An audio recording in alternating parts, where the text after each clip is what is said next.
Que bom ter você aqui, né? Temos muitos jovens, temos pais, temos discipuladores. Sejam todos muito bem-vindos ao nosso seminário da corte, né? Que Deus possa falar ao seu coração. Talvez eu não seja a melhor pessoa para estar aqui, né? Para estar falando isso. Eu acho que a gente está formando uma geração aí de jovens, né? Que casaram na corte. Mas que Deus tenha misericórdia de nós.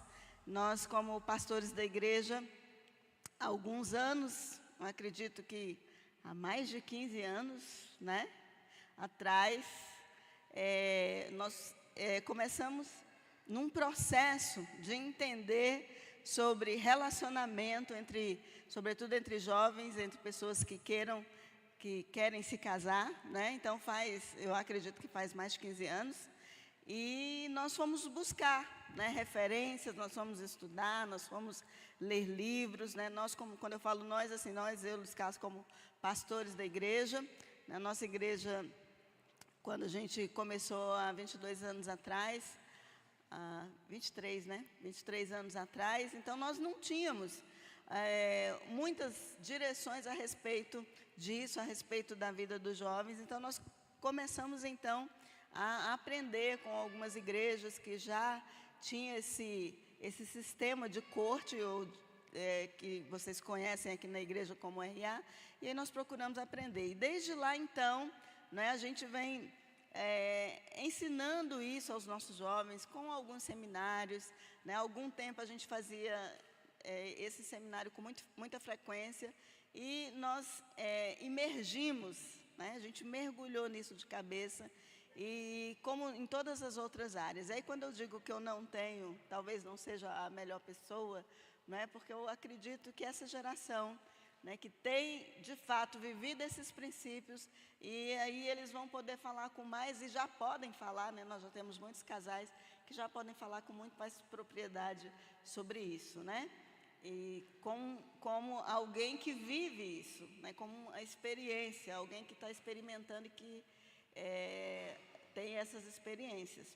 Quarta-feira nós fizemos uma reunião lá em casa, com alguns jovens da igreja, né? A gente quer, enfim, né, trabalhar aí, dar um up, né, na nossa juventude, né? E nós convidamos alguns casais estratégicos que trabalham, né, com jovens.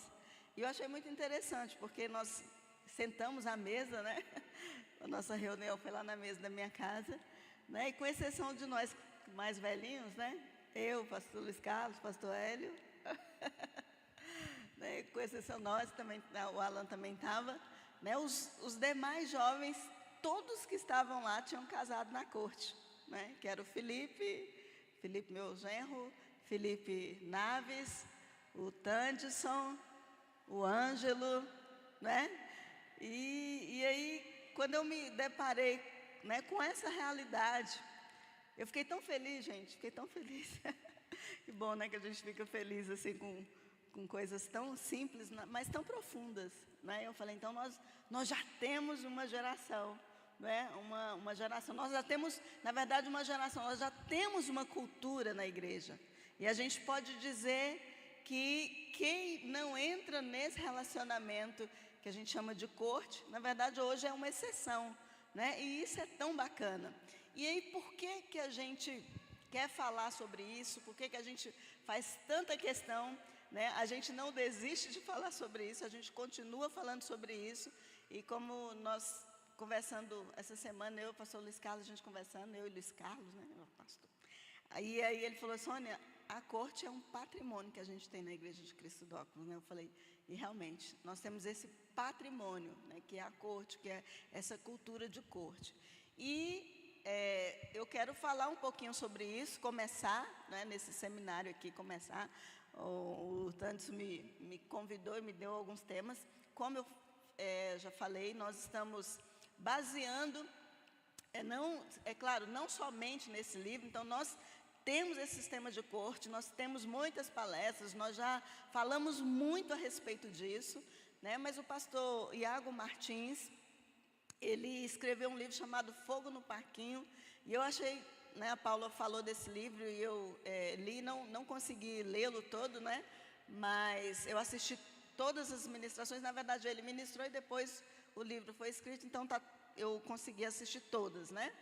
E não consegui ler todas, porque nós estávamos só com o livro nesse rodízio aí de todo mundo. Mas eu consegui assistir todas as ministrações e eu achei tão bacana porque ele conseguiu, né, sistematizar, escrever muitas das coisas que nós, né, já vimos falando aqui durante esses mais de 15 anos, né? Então, como às vezes a gente é muito lento, então a gente não conseguiu sistematizar de maneira de escrever uma apostila, de fazer. Então, a gente tem muitas palestras, todos os anos a gente fala sobre isso aqui, né, na DOC, e ele conseguiu sistematizar isso de forma tão apropriada, e eu achei muito bacana. Eu falei, pronto, ele escreveu para nós, né? Já que a gente não escreveu, Deus mandou alguém ir lá, né?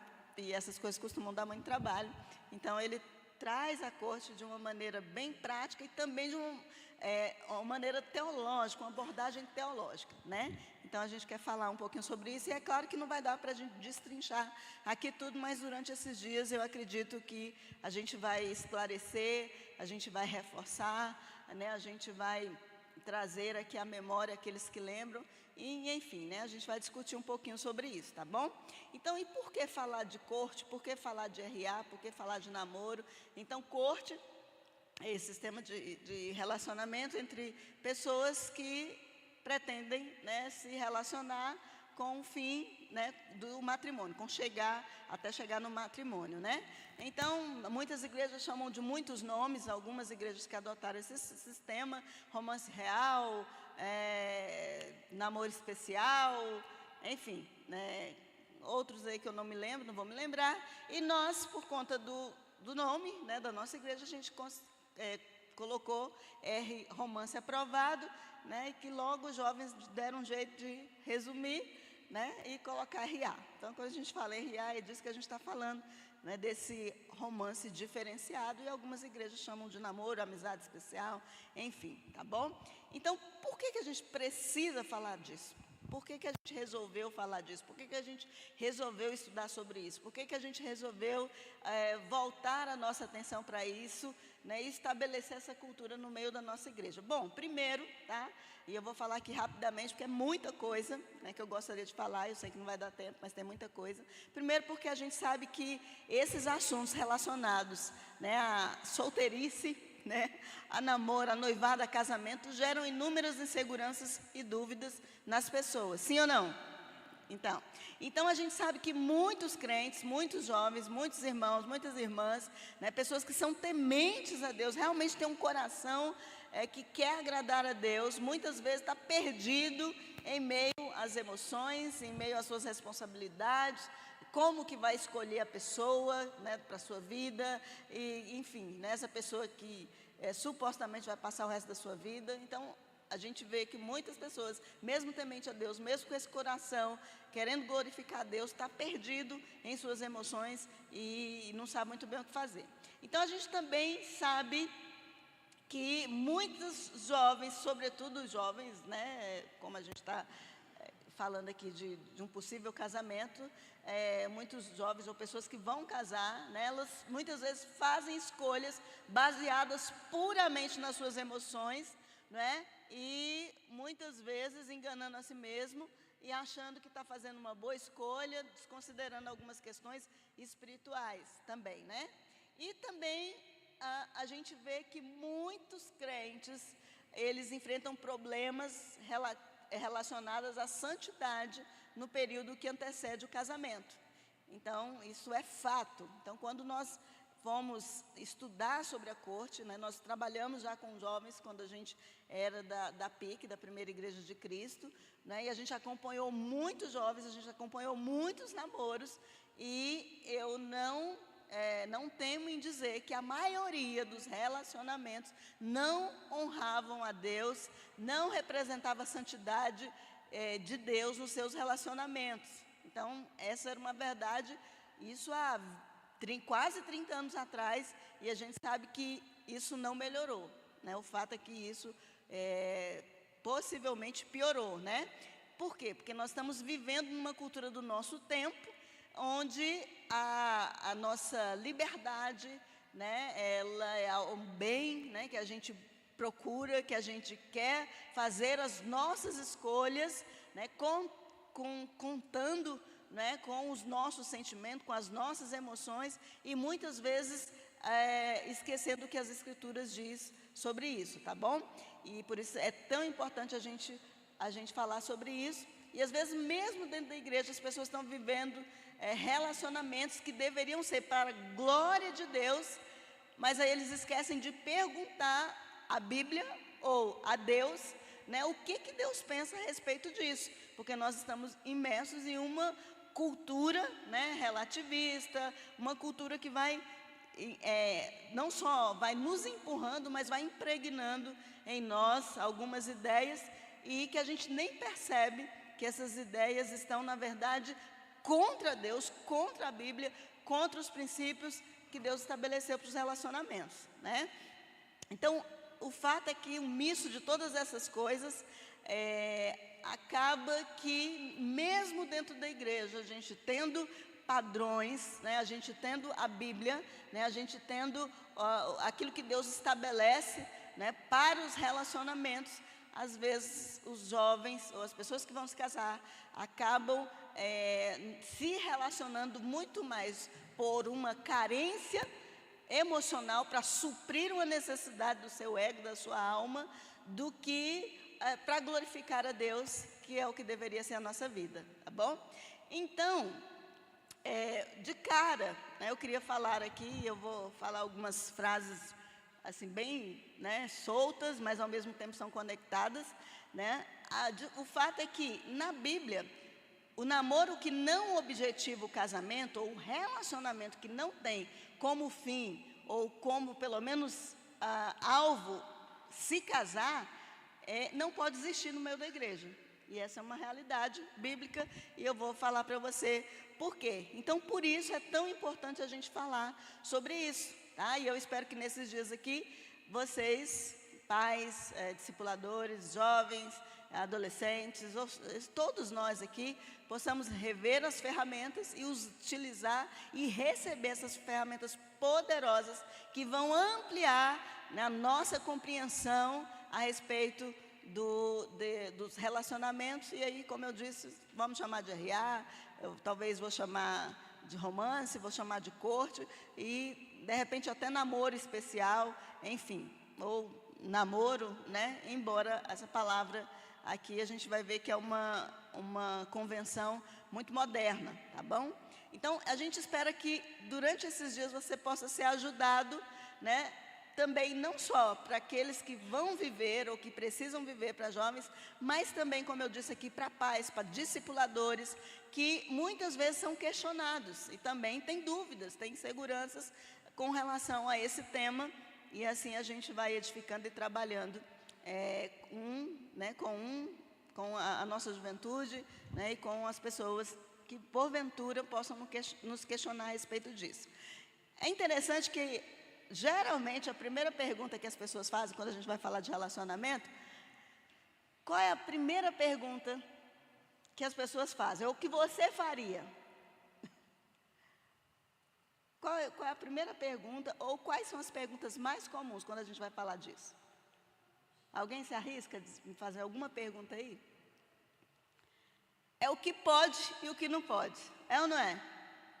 Quando a gente já tá bom, namoro cristão, relacionamento, o que pode, né? Pode isso, é só isso, né? É como se a gente tivesse uma listinha, isso pode, isso não pode, né? Então, as primeiras perguntas que as pessoas fazem é isso: pode isso, não pode aquilo? Né? Uma pergunta muito comum também, depois do que pode e o que não pode: com que idade, então, um crente pode namorar? Não é? Não pergunta assim, com que idade? Porque aí quando a gente fala de corte, né, que é um relacionamento que visa um matrimônio, aí a pessoa pergunta, então tá bom, então, aí os adolescentes já perguntam logo, com que idade eu posso começar isso? Né? Então é uma pergunta muito comum. E outra pergunta muito comum: pode beijar na boca? Beijar na boca é pecado? São as perguntas mais comuns, né? Que todo mundo faz. E isso é muito comum. Então, embora essa não deveria ser a primeira pergunta que a gente devia fazer, né? Mas é legítimo essas dúvidas e essas perguntas, né? E deixa eu falar uma coisa para vocês: o namoro, a corte, o namoro especial, ou vamos falar de corte, de RA, não é um tema juvenil. Então, por isso que a gente fez a questão de convidar os pais, discipuladores, as pessoas da igreja, porque a gente pensa assim: isso é coisa para jovem, passei dessa fase, eu não preciso nem saber sobre isso. Não, mas não é uma coisa para juvenil, somente para jovens, porque todos nós estamos relacionados com os jovens e com uma cultura de moralidade ou de imoralidade. Então, nós estamos sendo questionados, nós estamos vendo, né? O mundo chega até nós, as notícias chegam até nós, as ideias chegam até nós. E quando nós começamos aqui o sistema de corte aqui na igreja, como diz o pastor Sérgio, pasmem, senhores, muitos pais se colocaram contra. Muitos pais. Como nós ainda temos alguns pais até hoje que muitas vezes nos questionam: mas como assim? Né? Esse negócio, será que esse negócio é de Deus, é bíblico? E muitos pais questionam. Então, por isso a importância dos pais, discipuladores, pessoas que estão se relacionando na igreja, terem essa visão e não só conhecerem essa visão, saberem qual é a cultura dessa visão e a biblicidade dessa visão, tá bom? Então, nós precisamos entender isso. E aí eu vou ler aqui, não, ainda não vou ler, mas daqui a pouco eu vou ler. Assim como Paulo, né, diz que as mulheres mais velhas devem ensinar, né, as mulheres mais novas, nós também, embora muitos de nós aqui já estejamos casados há muitos anos, a gente também tem que aprender a ensinar os nossos jovens, os nossos filhos e todas as pessoas que porventura tiverem necessidade disso, tá bom?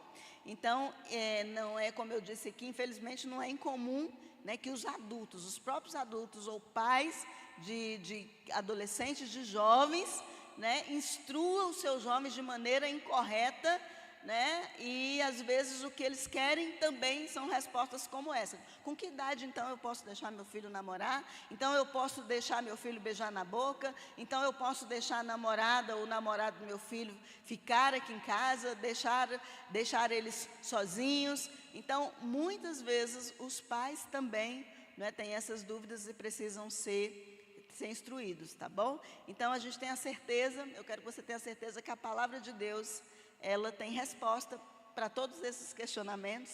Ela é suficiente para a gente viver sobre a luz, né, sobre a luz bíblica.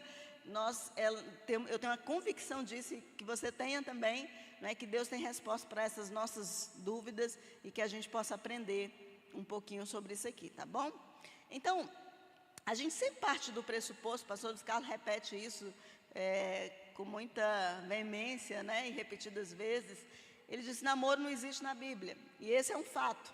Não existe, não é que a palavra namoro, é claro, a palavra namoro é uma palavra contemporânea, né, mas não é só a palavra namoro. Esse tipo de relacionamento não existe na Bíblia. Tá?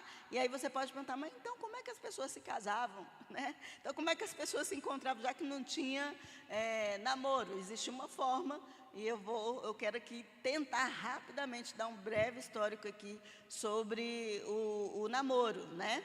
Então, talvez não seja novidade para você, mas como eu disse, esse padrão de namoro que existe hoje na modernidade, né, onde as pessoas se conhecem e aí então elas partem, né, para um relacionamento, às vezes sem nenhum tipo de comunicação ou de autorização ou de parceria com a família. Então elas fazem essa escolha, elas se unem, né, e aí elas já começam as intimidades, né, a intimidade, e podem chegar a uma intimidade física ou podem não, ou já chegam, né, pelo menos nos padrões do namoro do mundo, né? Então, isso é muito novo, na verdade, isso é muito novo, isso é muito contemporâneo, isso tem aí, no máximo, né, 60, depois da Revolução Sexual, né? A Revolução Sexual começou em 1900, na década de 30, né, e culminou na década de 60 com o Festival de Woodstock.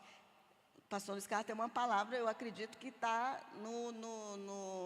se eu não me engano, acho que na DOC, né, no Instagram, não sei, no canal da DOC, que foi ministrado aqui há alguns anos atrás, se fosse você assistia, porque realmente, falando sobre a revolução sexual e a influência disso nas nossas vidas, foi tremenda essa palavra, tá bom? E depois você pode fazer um apanhado geral sobre todo esse histórico, né?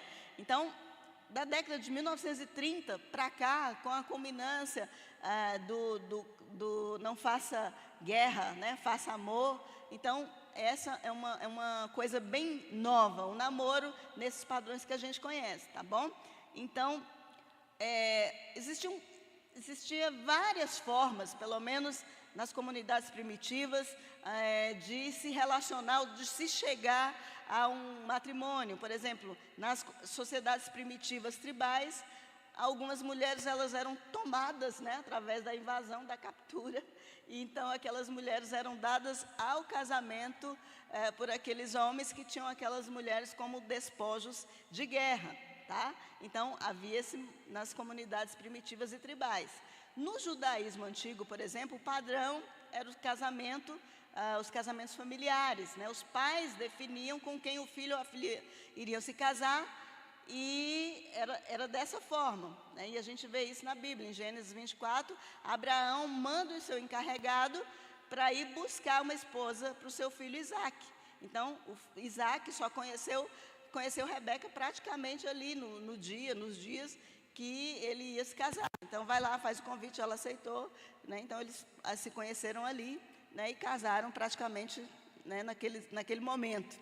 Então, a gente pode dizer, mas no judaísmo havia cultura de noivado? Sim, porque a gente vê o exemplo de José e Maria, os pais de Jesus, né? Então, quando Maria fica grávida, eles eram noivos, só que o noivado no judaísmo era quase que um casamento, né? Era quase que um casamento. Eles ainda não podiam ter intimidade sexual, mas eles viviam, né, já tinham uma aliança. Então, quando José vê que Maria estava grávida, que ele nunca tinha tido nada com ela, então ele tenta fugir, né, porque ele pensou, bom, me traiu, é adultério, e aí, como ele não queria difamar, ele era uma pessoa muito íntegra, ele pensa então em fugir, e aí é toda essa história, vem um anjo e fala para ele receber, porque aquilo era obra do Espírito Santo. Então, ali demonstra o que era um noivado.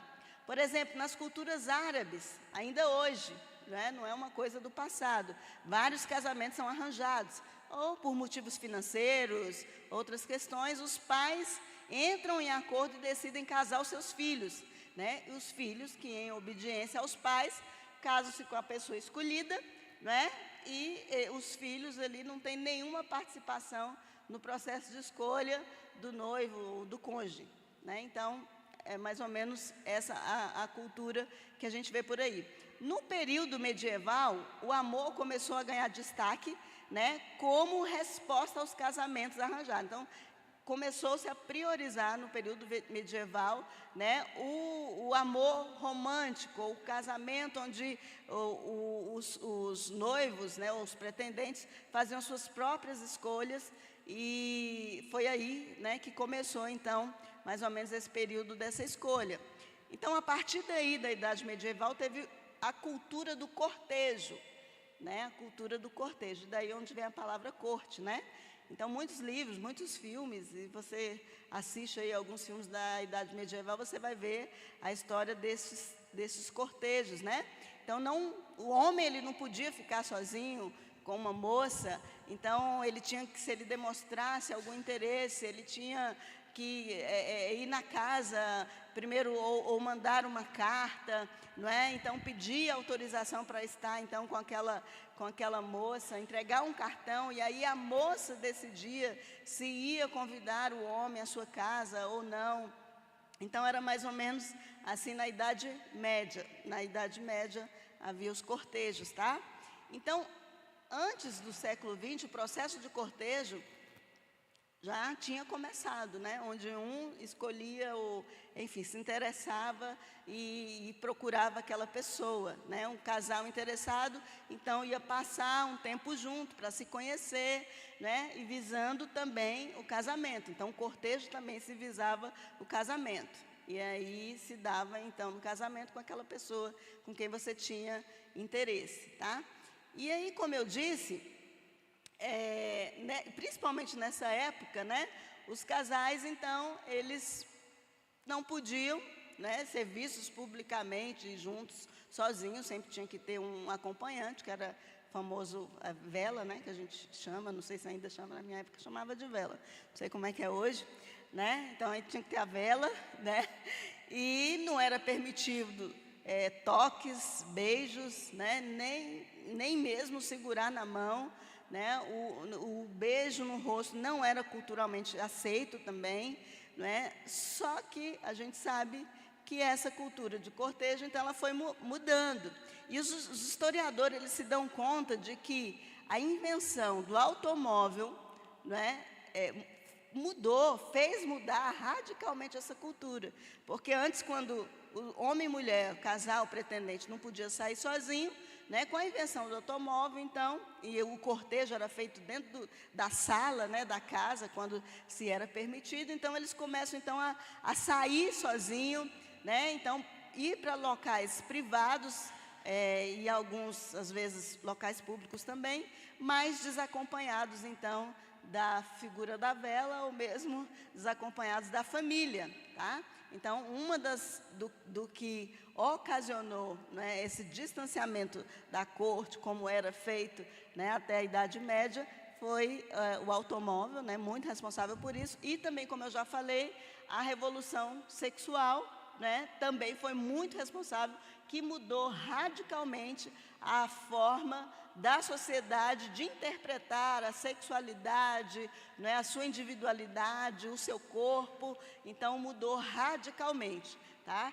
E aí, agora, como se pensava a questão dos relacionamentos, do sexo, então, foi radicalmente mudado. E aí, na verdade, o pecado, a imoralidade sexual, né, se assim a gente pode chamar, né, a imoralidade sexual como pecado, e é um pecado, se tornou a cultura. Não é? Então, a revolução sexual, ela trouxe a imoralidade, então, como padrão. E aí vocês vão falar, que moralidade é essa? E aí a gente vai falar um pouquinho sobre isso. Porque hoje, frutos, né, da revolução sexual, então, como eu disse, na década de 60, que foi a culminância da revolução sexual, e aí a gente chega agora no século 21, e aí onde o adolescente que deseja casar virgem, e aí eu estou falando da comunidade, tá? Primeiro, de uma forma geral, da sociedade, ele vai sofrer bullying, sim ou não? Um bebê, o que é bebê? Boca virgem, ele vai ser chacotado pelos seus colegas, ele vai sofrer bullying. Por quê? Porque agora a norma, o normal, o que é normatizado, é que a imoralidade, né, ela passou a ser o certo, né, o errado se tornou certo e o certo se tornou errado. Então, para a nossa cultura, alguém que se casa sem fazer um test drive, é louco, não é assim?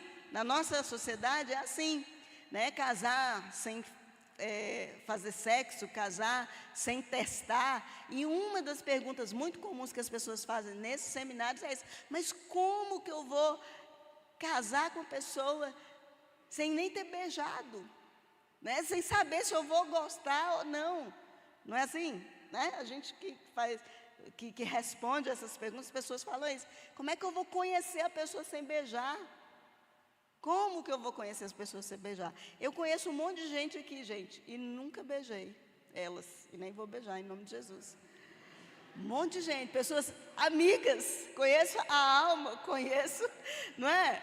Então, virou a cabeça e dizer que você só conhece uma pessoa se você beijar, se você tocar, né? Se você sugar essa pessoa. Então, essa é uma realidade. E aí, hoje, né, a nossa cultura de experimentar, né, tudo de antemão, o que era privado para o casamento, tá? E aí a verdade é que existem muitas liberdades, né, no modo como as culturas interpretam os relacionamentos entre homem e mulher com os fins de casar. Muitas práticas, eu citei algumas aqui, né, de antes e até mesmo de culturas modernas, né? Então existem muitas práticas.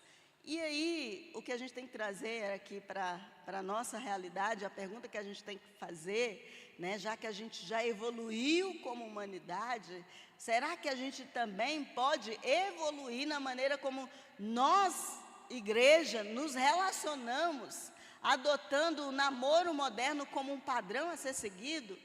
E essa é a pergunta que a gente deveria fazer. Não pode beijar na boca? Ah, não pode beijar na boca? Né? O nosso crivo tem que ser esse. Né? O que isso tem a ver? Será que Deus, quando estabeleceu um padrão de relacionamento, será que isso agora é arcaico? Será que isso passou e a igreja tem que evoluir? Nós, cristãos, será que a gente tem que adequar, atualizar os relacionamentos, a forma como nós nos relacionamos, né? E como nós chegamos até o matrimônio, até o casamento? Então, a gente sabe, né, que crente a gente anda na contramão e que a gente não pode envolver em muitas práticas tidas como normais. Então, a gente sabe disso. Existe aí no mundo muitas culturas, muitas ideias, muitos valores que a gente já sabe, né? Principalmente relacionado à família, né? E, sobretudo, como iniciar uma família. Pois isso é algo muito sério. E não só como iniciar uma família, mas o que antecede esse período de constituição de um matrimônio ou de uma família. Então, isso é algo muito sério, porque isso tem uma influência cabal em todas as áreas da nossa vida. Então, essa é a verdade. Então, os nossos relacionamentos, né, o nosso pré-casamento, a nossa vida pré-matrimônio, ou a nossa vida, como nós nos relacionamos com as pessoas antes, né, da vida adulta, antes de assumirmos um relacionamento de aliança, isso faz toda a diferença. Isso muitas vezes determina onde nós vamos chegar, né, e o sucesso, enfim, ou o fracasso do nosso casamento ou dos nossos futuros relacionamentos, né? E aí a pergunta também que a gente sempre faz: e onde fica o limite entre a cultura do namoro mundano e a cultura do namoro que honra a palavra de Deus, tá? Então, assim, a gente tem algumas máximas na igreja evangélica, ela sempre está até mudando um pouco, né? Mas, em geral, as igrejas entendem que não se deve fazer sexo antes do casamento, que não se deve morar junto antes de casar, não é? E está tudo certo, e é isso. Então, o jovem chega na igreja, fala: ó, aqui é o seguinte, você não pode fazer sexo antes do casamento. Quando você for se quiser morar junto, você casa. Ok? Está tudo certo? Então, são esses dois valores aí, né? E aí não ensina, não fala o que é a palavra de Deus.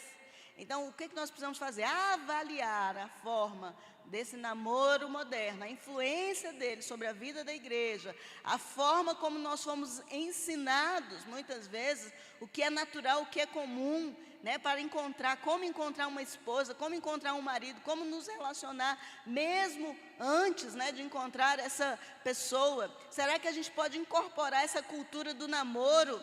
Né? Será que isso é positivo para nós? Ou será que a gente precisa reavaliar como nós estamos nos relacionando e se essa cultura de fato honra a Deus? Então, são perguntas que a gente tem que fazer, né, e pensar sobre isso. E é isso que nós estamos fazendo aqui, e é isso como igreja nós estamos nos propondo aqui, tá bom?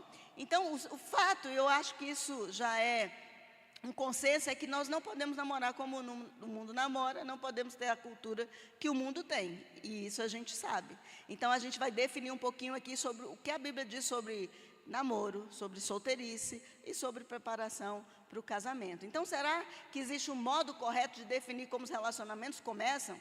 o que são práticas apropriadas para o namoro, o que são práticas pecaminosas, como as pessoas se casavam na Bíblia. Então, nós temos esse aparato da Bíblia, né? A Bíblia traz resposta. Então, talvez, mais uma vez eu vou repetir, você esteja espantado com isso, mas namoro, de fato, se você for ler a Bíblia de Gênesis e Apocalipse, não existe a cultura de namoro na Bíblia.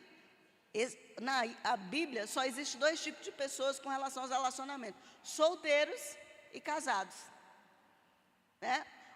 Como eu disse, o noivado era um tipo já, uma aliança do casamento. Ele tinha todos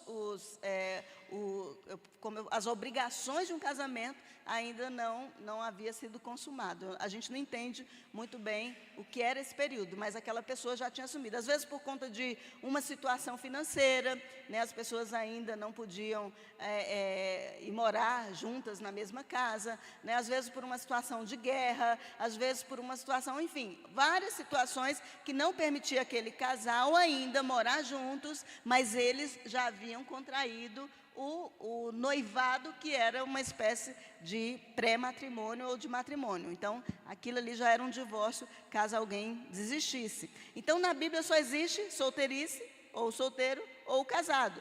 Então, o fato é isso. Então, é fato que no relato da criação do homem e da mulher, Deus estabelece sobre casamento.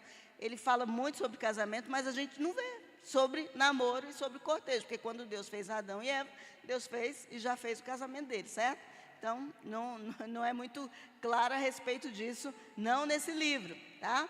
Então, o namoro, por sua vez, ela é uma etapa diferente apenas numa cultura como a nossa, de profunda liberdade individual.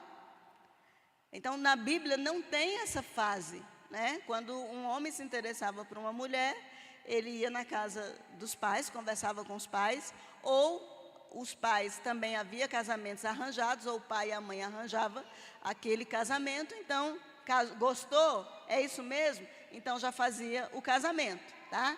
E aí você pode falar, mas a gente agora vai fazer assim na igreja, né?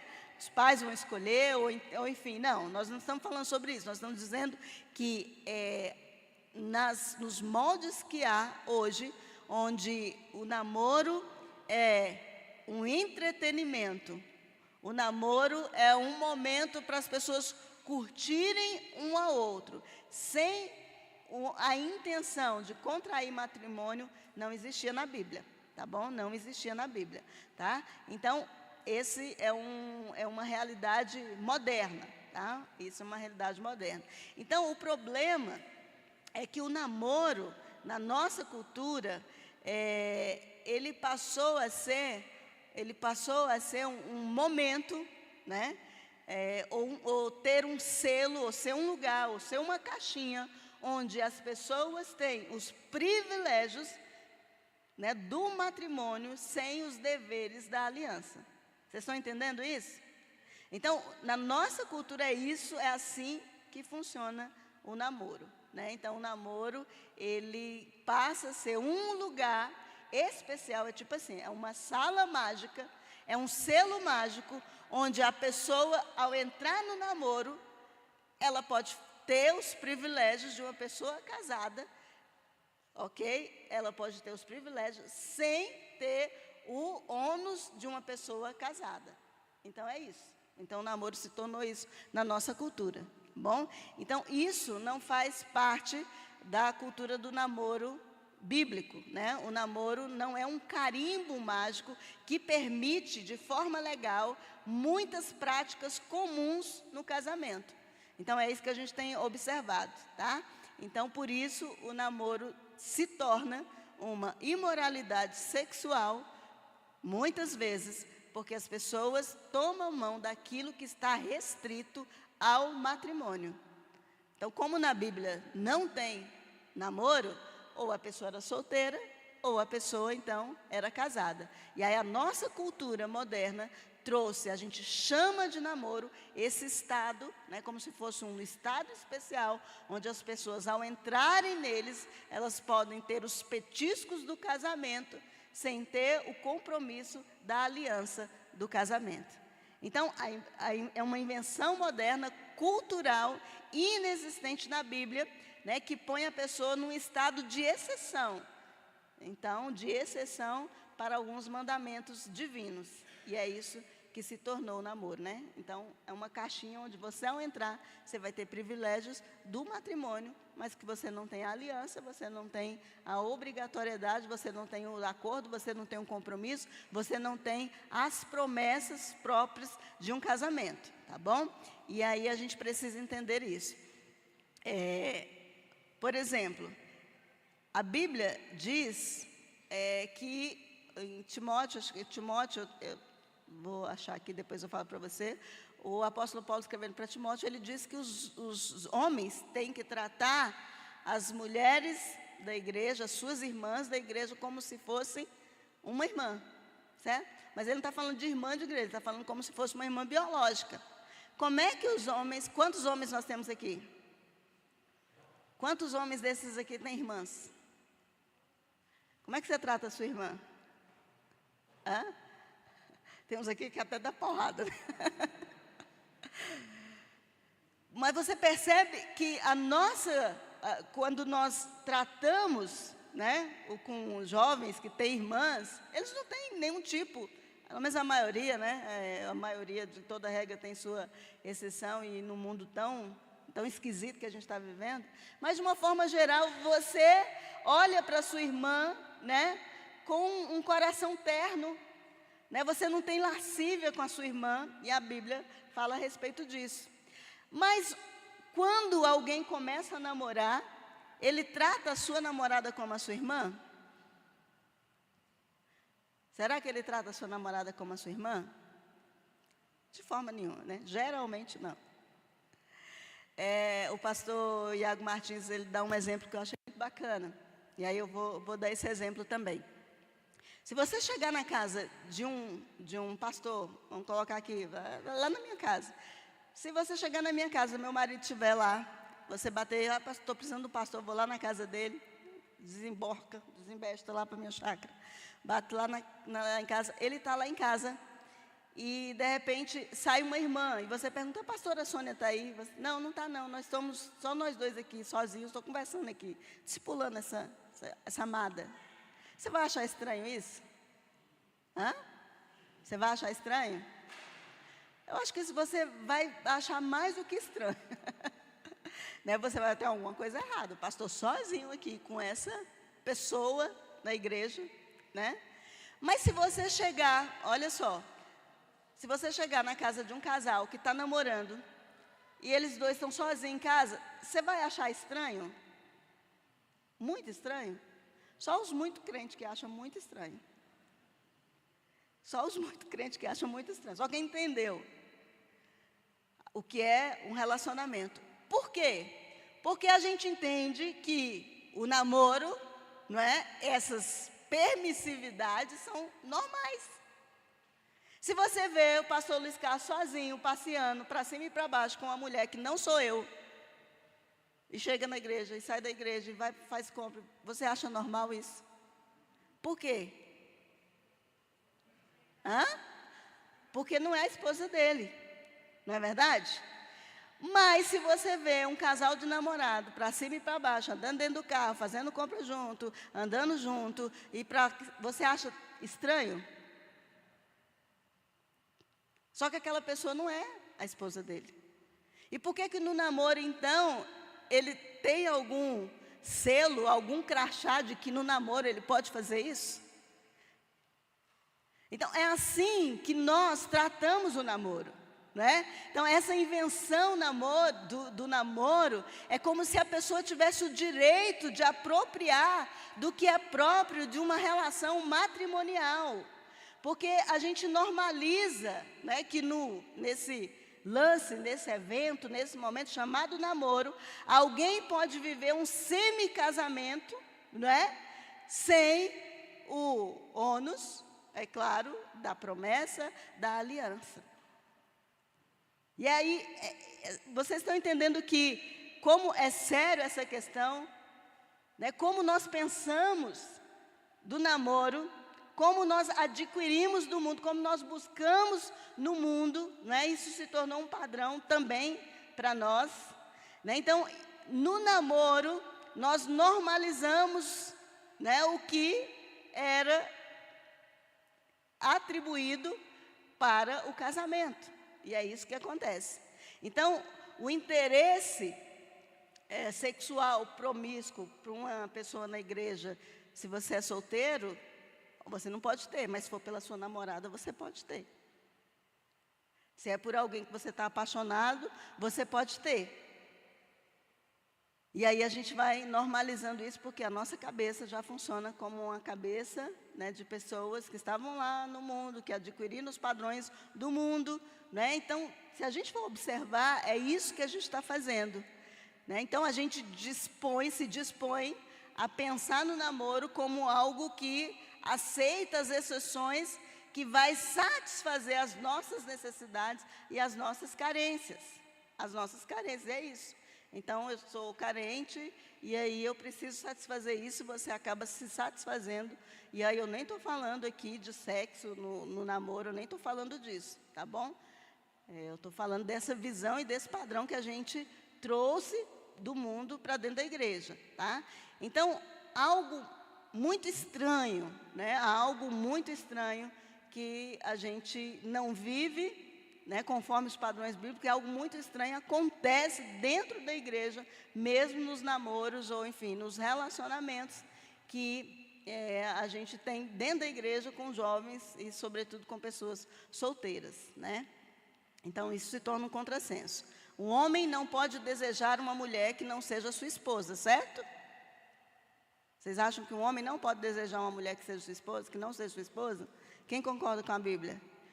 Então, por que o namorado ele pode desejar a sua namorada? Ela é esposa dele? Não. Isso, né? A Bíblia, ou você é casado, ou você é solteiro. Então, a gente vai se permitindo.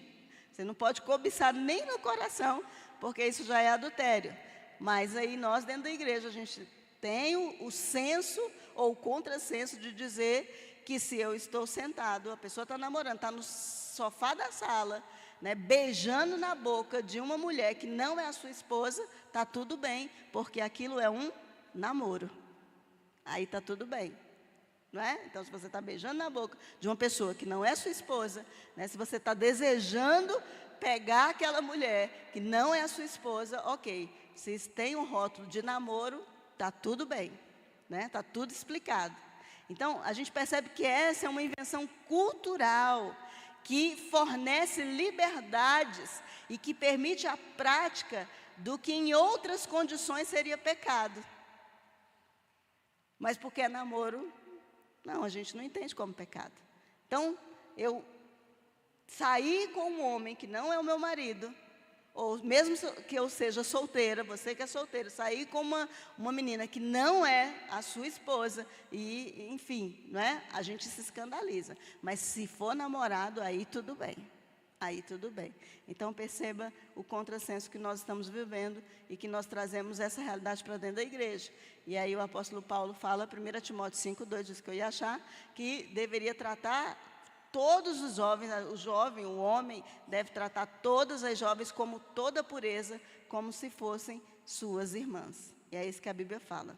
Então, tratar com pureza significa não ter olhar lascivo, não ter intimidade física, não se entregar sem reservas. Então, o namoro, ele não é uma instituição bíblica. Ele não é uma instituição bíblica. O casamento, sim.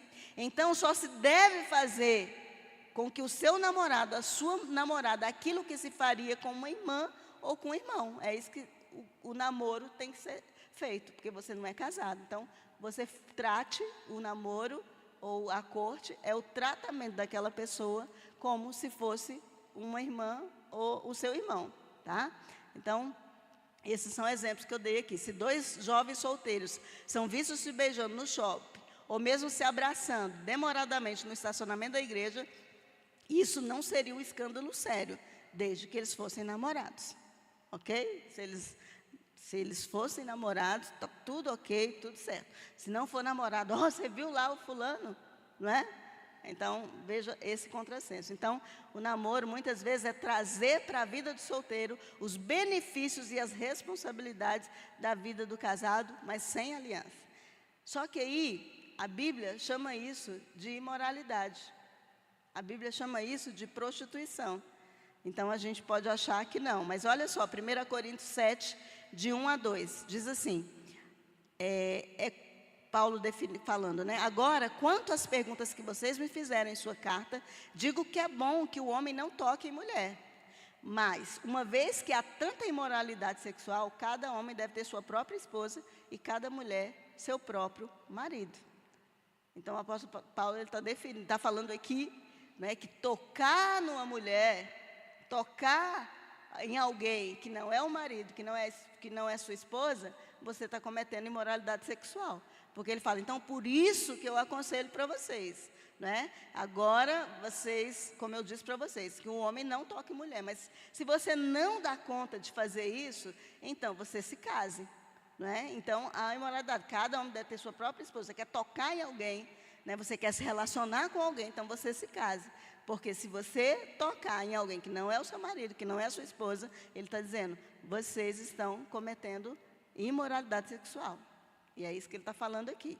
Então, a gente chama, né, não sei de quê, mas é isso que ele está chamando. Paulo está dizendo que se você toca numa mulher, ou se você toca num homem, que não seja sua mulher, o seu esposo, você está cometendo imoralidade sexual. Né? Ou você se casa, né, ou você toca. E aí você se torna impuro quando você toca. E é por isso que ele está aconselhando o casamento, por causa dessa imoralidade, tá bom? Então, nós precisamos entender, namoro não existe na Bíblia, conforme nós trouxemos esses padrões para dentro da igreja. Então, você pode concordar que a gente não tem que namorar como o mundo namora, né? Mas ok, pastor, então não tem, mas a gente precisa ter um namoro santo, né? A gente precisa ter um namoro santo. Acontece que a gente vê muitos textos na Bíblia falando da imoralidade sexual e muitos textos que falam da imoralidade sexual vão tratar práticas do namoro como imoralidade sexual, práticas comuns no namoro como imoralidade sexual, né? E a Bíblia fala piamente, né, de problemas que aquele que é imoral sexualmente, né, as consequências da imoralidade. Eu poderia citar aqui muitos textos, e eu vou citar alguns, mas 1 Coríntios 6,18, né, fala que a gente tem que fugir da imoralidade sexual, e aí nenhum outro pecado afeta o corpo como esse, pois a imoralidade sexual é o pecado contra o próprio corpo, né? Efésios também 5, capítulo 3, fala que não haja entre vocês imoralidade sexual. Efésios 5:5 também fala sobre isso porque fala que nenhum imoral, impuro ou ganancioso, que é idólatra, herdará o reino do céu. Então, Gálatas também fala sobre isso, Gálatas capítulo 5, né? Fala sobre isso, que aqueles que seguem os desejos da carne, os resultados são extremamente claros: imoralidade sexual, impureza, sensualidade, né? A 1 Tessalonicenses também fala que a vontade de Deus é que vocês vivam em santidade, tá? Apocalipse 21, Apocalipse 22, também 22:15, 21:8, tá bom?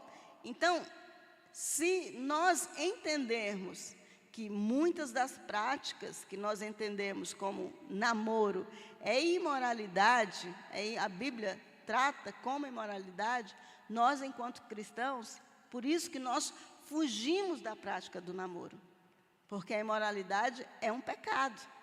Então, se a gente reproduz esses padrões mundanos dentro da igreja, de namoro dentro da igreja, a gente então está sendo imoral, vivendo um tipo de vida que ofende a Deus e que nos afasta dele e que certamente nos levará para o caminho da destruição, tá?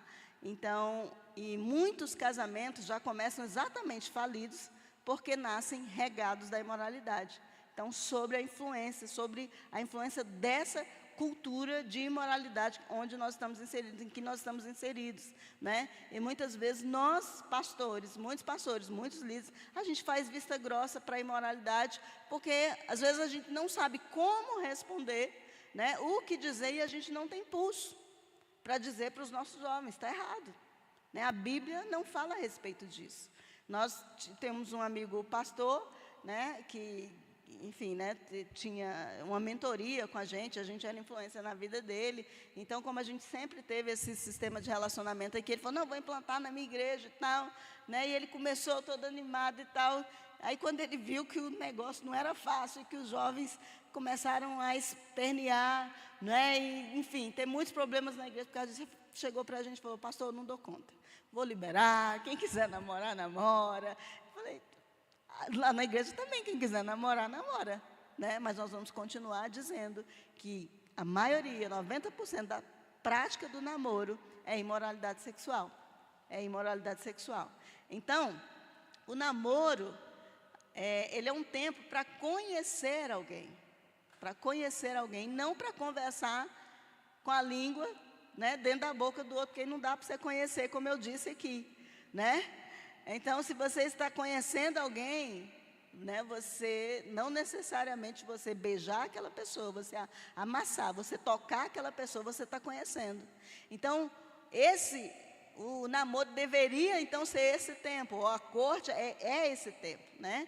Que deveria ser um tipo de relacionamento em que as pessoas envolvidas, elas pudessem ou devem sair desse relacionamento, caso não dê certo, porque não há uma garantia de que a pessoa vai casar, deveria sair de lá sem dano algum, né? E isso só é possível se não houver imoralidade dentro do relacionamento. Então, os casais que estão se relacionando, né, solteiros, que estão se relacionando numa corte ou num relacionamento, eles não devem viver situações de intimidade, porque isso é imoralidade. Então, eles não vivem, e não só a questão da imoralidade, há muitas questões que são, elas são próprias do casamento. Por exemplo, alguém fez a seguinte pergunta, pastor, o quanto eu devo ser submissa ao meu marido? E a resposta é, por enquanto, nada. Não é? Porque o seu namorado, seu RA, por enquanto nada. Porque essa é uma prerrogativa de uma mulher que se casa. É uma prerrogativa de alguém que assumiu uma aliança de amar aquela pessoa e se sacrificar por ela. E se for o caso, se morrer, e morrer por ela, né? E aí a gente, muitas vezes, alguns relacionamentos de jovens solteiros, né, onde é quase que um casamento, de uma dependência emocional, né, de uma submissão. A moça, enquanto solteira, ela tem que ser submissa aos pais. Então, entre uma ordem do namorado, do RA, do relacionado, e o pai, a quem ela deve obedecer? Os pais. Não é? E não é isso que a gente vê na maioria dos relacionamentos.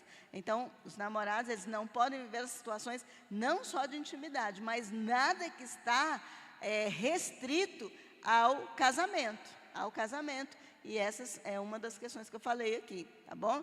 Então, quando se tenta viver o casamento durante o tempo de relacionamento, de namoro, experimentando o que não deveria experimentar, né, aceitando coisas que não deve se aceitar, né, em condições normais, aí o tempo para conhecer o outro se torna um tempo de se comprometer indevidamente e de se aproveitar e desfrutar inapropriadamente um do outro, porque era o tempo para se conhecer, não é?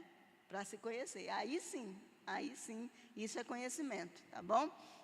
Então, a gente resumindo aqui, eu já vou resumir porque a gente já está, né, terminando aqui, passando para o final, né, se a gente puder resumir, é o seguinte, o namorado, né, ou a pessoa com quem você está se relacionando, ou seu RA não é sua esposa. Então, namoro não é casamento. Namoro não é casamento. O momento de solteirice de alguém é um momento em que as pessoas devem se tratar como irmãos, com pureza, aprofundar o relacionamento, se prepararem, se assim, caso eles decidam, né, para se casar. E aí, ninguém está autorizado, biblicamente, a entregar o coração de modo definitivo a quem não está assumindo, ou quem não tem uma aliança com você, ou quem não se comprometeu de ir para uma jornada definitiva com você. Nós perguntamos essa semana para um casal de namorados que não são da igreja, perguntou, e aí, vai casar quando? Falou, daqui 5, 6 anos. Aí eu disse para a moça brincando, se eu fosse você, eu sairia por aquela porta e não voltava nunca mais. Nunca mais. Disse brincando não, né? Disse sério, em tom de brincadeira. Porque as pessoas não querem assumir o compromisso, né, com alguém, de uma jornada definitiva da sua vida, não querem entregar definitivamente em aliança para alguém, mas querem os privilégios do casamento e do matrimônio. Então, a gente precisa entender. Então, a gente precisa entender. As igrejas, nós como igreja, a maioria das igrejas, elas se opõem à consumação da sexualidade, a consumação, né, do sexo no namoro, né? É quase que unânime a igreja falar sobre isso e realmente, mas como eu disse muitas vezes, não fala sobre isso, e simplesmente diz, olha, aqui é assim, assim, você não vai casar, você não vai fazer sexo antes do casamento, né? Você não vai morar junto. Então, são as duas instruções que normalmente as igrejas falam. Só que a imoralidade sexual não é a penetração do pênis na vagina. É todo o trajeto até chegar lá. Tudo isso a Bíblia condena e chama de imoralidade sexual. Também a gente entende, a maioria das igrejas é um consenso que sair por aí beijando todo mundo, né? A gente, dentro da igreja, ninguém concorda com isso. Né? E de balada em balada, beijar não sei quantos, né? Numa só noite, a gente não concorda com isso. Mas se for o seu namorado, não tem problema. Não é assim? Então, há um contrassenso nisso, mas se for o namorado, você beijar quando quiser, todo dia, ok. Então, esse é o tipo de imoralidade. Então, a penetração, a imoralidade não é apenas penetração. A prostituição não é apenas o ato em si, mas há todo um caminho antes de se chegar lá. Né? Começa com os corações que se erotizam, olhos lascivos, mãos que tocam indevidamente, né? A entrega do corpo, né? E enfim, até se chegar à consumação, ou às vezes não chega e porque não houve penetração, a pessoa acha que não houve imoralidade e que é comum essa prática no namoro. Então, preocupar-se com a pureza sexual, e essa é a nossa introdução para o RA, é muito mais do que se casar virgem. Né? Claro que não é menos que isso também, mas envolve outras coisas. Preocupar-se com a pureza não se resume a evitar simplesmente o sexo, a ação, a penetração, mas lida com pensamentos, com o corpo, né? Com todo o nosso ser, com todo o interior. Então, é verdade, o pecado ele começa no coração e termina na consumação. Mas ele começa no coração, mas ele caminha pelos membros do corpo. Então, pureza é muito mais que não encostar os corpos, mas é manter um coração guiado pelos padrões e pela verdade bíblica. É isso que é pureza, é você conhecer a vontade de Deus e buscar vivê-la para o seu relacionamento, ou para a sua vida antes do relacionamento. Então, nós sempre dizemos que o RA, a corte, não é algo que a pessoa vive quando está namorando. Não, ela vive antes. É antes. Então, ela se prepara, né, para quando ela vai se relacionar. Mas é uma mentalidade, é uma consciência de que ela foi feita para agradar a Deus até antes dela se relacionar. Então, a cultura que a gente recebeu do namoro, ela acaba disfarçando o pecado da imoralidade. Então, nós assumimos isso da revolução sexual, né, a imoralidade como prática para dentro dos relacionamentos, mas isso não é bíblico. Então entenda que a prostituição não é um ato exclusivo das nossas ou da sua genitália. Os olhos também podem ser usados para prostituição. As mãos também são usadas para prostituição. A boca também é usada para prostituição. Há no livro de Provérbios um texto muito importante, muito interessante, que relaciona os beijos dados de uma forma desmedida com o comportamento da prostituta. Nem fala do ato sexual em si, mas a prostituta que beija, que tem os lábios flamejantes. E aí, algumas perguntas, como eu disse, a pessoa sempre pergunta, pode beijar? Não pode. A gente entende que o beijo não foi feito para ser a consumação de um desejo ardente do coração diante de alguém que nos atraiu fisicamente. O livro de Provérbios também está se posicionando abertamente contra a possibilidade de você ser prostituto quando você entrega seus lábios para alguém. E aí nós repetimos, como os jovens tratarão as jovens, com toda pureza, como se fossem suas irmãs. Então, por que o beijo? O que tem o beijinho, o beijo? O beijo não é um problema apenas pelo que ele representa em si, mas o beijo é o uso indevido do corpo do outro, além de abrir portas para o caminho da prostituição, da imoralidade. É verdade que a prostituição começa no coração, mas ela se manifesta na boca, nas mãos e nos demais órgãos do corpo. E aí a gente precisa entender. É interessante essa coisa do toque, né? Em Gênesis capítulo 26, conta a história de Isaac, que fala que Rebeca era sua irmã, né? Com medo de, enfim, né? Ele diz para o rei dos filisteus, que era irmã, com medo de morrer, né? Então Abimeleque toma aquela mulher e um dado dia, um dia ele está olhando pela janela e ele vê então Isaac brincando com Rebeca, possivelmente tocando. Eles não estavam tendo uma relação sexual. E ele identifica, ele falou, essa mulher é a esposa dele. Ele me enganou. Isaac é marido dela, pelo toque. Por quê? Porque a cultura desse toque afetivo foi feito para o casamento. Então, no namoro, a gente não pode adiantar, ou nos nossos relacionamentos, a gente não pode adiantar aquilo que é próprio, e é isso que acontece no namoro. Aquilo que é próprio tão somente do casamento, que deveria ser desfrutado pelo marido, pela mulher, e não por pessoas que simplesmente estão apaixonadas. E aí a Bíblia diz, claro, toda relação sexual fora do leito conjugal é adultério. E ela, principalmente entre crentes, ela não, dificilmente um crente vai sair daqui, eu vou transar bem ali agora, né? Ela começa com pequenos petiscos. E aí essa é a cultura do namoro. Então toda atividade sexual, mesmo sem penetração, e aí conversas de cunho sexual, beijo, toques, tudo isso fora do matrimônio são igualmente considerados pela Bíblia um ato de prostituição.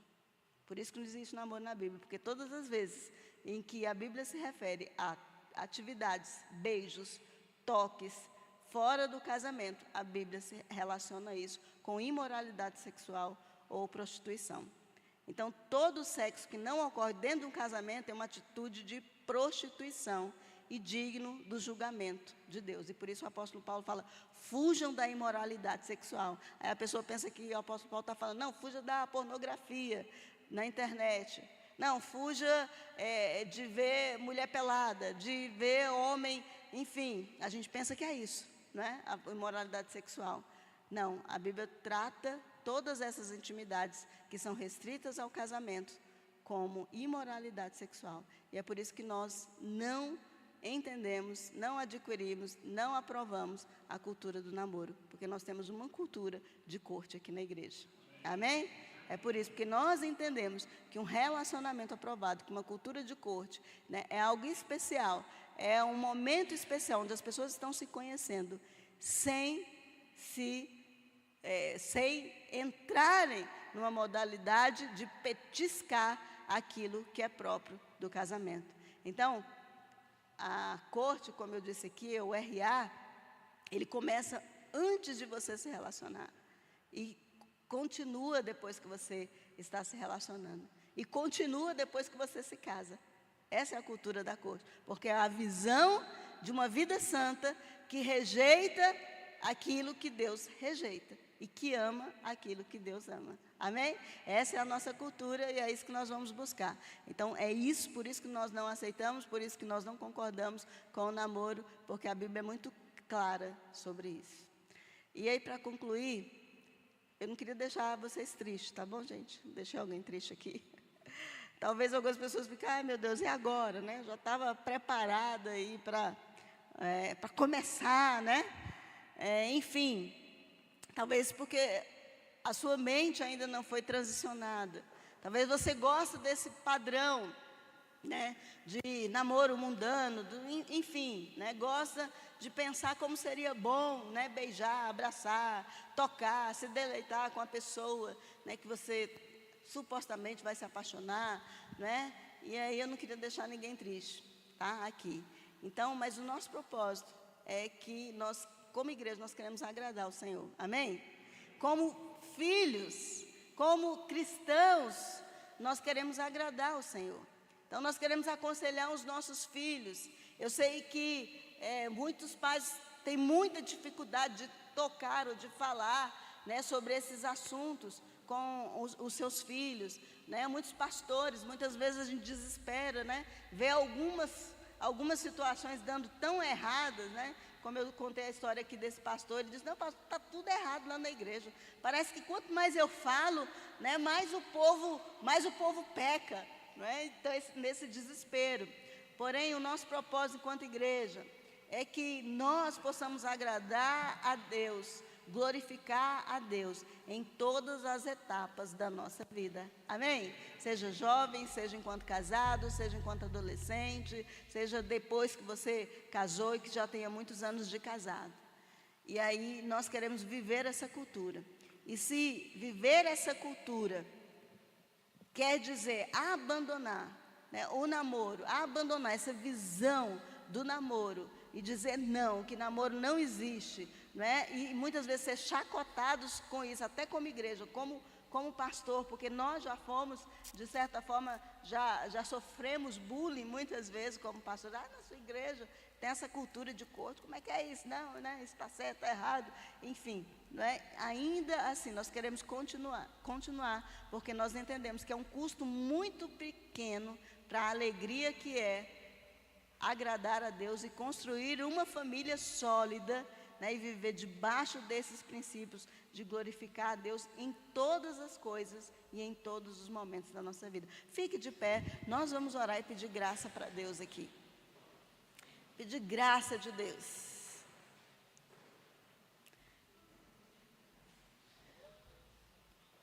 Nós vamos orar.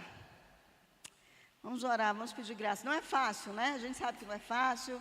A gente está ensinando isso aqui há muitos anos, como eu disse aqui, mais de 15 anos, não sei precisar. O primeiro casamento que a gente fez aqui na corte foi o do Rafael. Rafael tem quantos anos de casado, meu Deus? Carol, 13, né? Foi o primeiro, não foi? Foi o primeiro casamento na corte, então só ela já tem 13 anos, mas antes disso nós já estávamos trabalhando, né? E o primeiro casal que casou na corte aqui, hoje nós temos inúmeros casais, né? E essa é a mensagem que nós temos pregado, sido desafiados a pregar. Gente, eu não sei se vocês perceberam nos meus slides, eu tentei fazer uma homenagem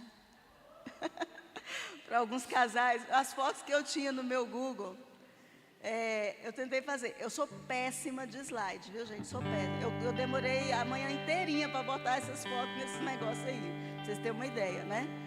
E aí, eu sei que eu posso pedir ajuda para os universitários, mas como eu estava lá no meu trabalho e estava o tempo livre, eu queria fazer, mas então vocês me perdoem aí a forma amadora de eu colocar as fotinhas de vocês.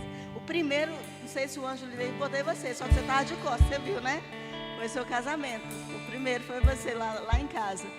Aí eu quis fazer essa homenagem para eles, né? Porque nós temos muitos casais. Mas como eu não tenho foto de todo mundo, quando você tirar a foto, você manda para mim, né? Quem sabe na próxima eu coloco a sua também.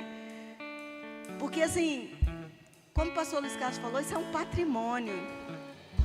As pessoas não podem tirar de nós esse legado. Carol, ninguém vai tirar de você esse legado. Ninguém vai tirar de você esse legado. Dai, Felipe, Júlio casou agora, Ângelo, quem mais? Karen Sherry, que não está aqui, Natan. Nossa, ainda não são muitos, mas eu louvo tanto a Deus por essas pessoas que entenderam esse princípio. Eu não estou dizendo que o casamento deles é melhor do que os outros, não. Você sabe por quê? Porque, como eu disse, a corte é um princípio que a gente vive em todas as etapas da nossa vida.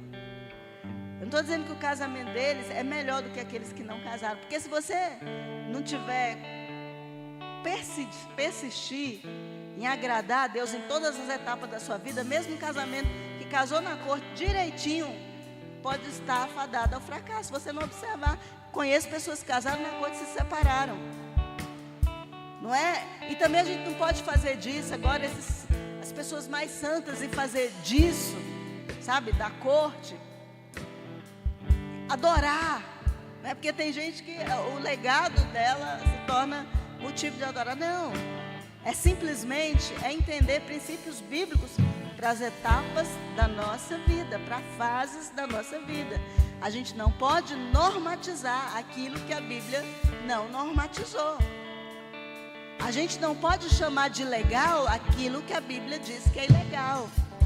A gente não pode trazer para dentro do ambiente de solteiros aquilo que a Bíblia diz que está restrito ao casamento. É isso. Nós acreditamos nisso. Nós acreditamos nisso porque biblicamente é isso. Então é isso que a gente está fazendo aqui. A gente só precisa da graça de Deus e pedir a graça de Deus para viver a vontade de Deus em todas as etapas da nossa vida.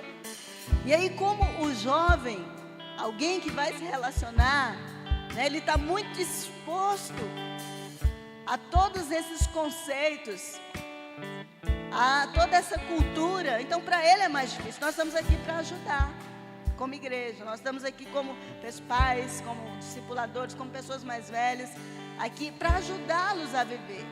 Porque para eles é mais desafiador do que, de repente, alguém, né, que já viveu essa experiência. Então é isso que nós estamos aqui.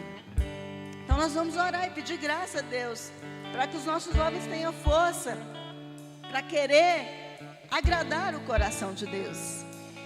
Amém? Para nós, enquanto pais, a gente possa entender essas verdades e ajudar os nossos filhos, porque muitos pais não entendem. Meu Deus, como que meu filho vai viver isso, esse negócio? Uma mãe disse para mim que o filho dela com 13 anos, eu vou dizer a mãe não está aqui, depois se ela ficar com raiva eu peço desculpa.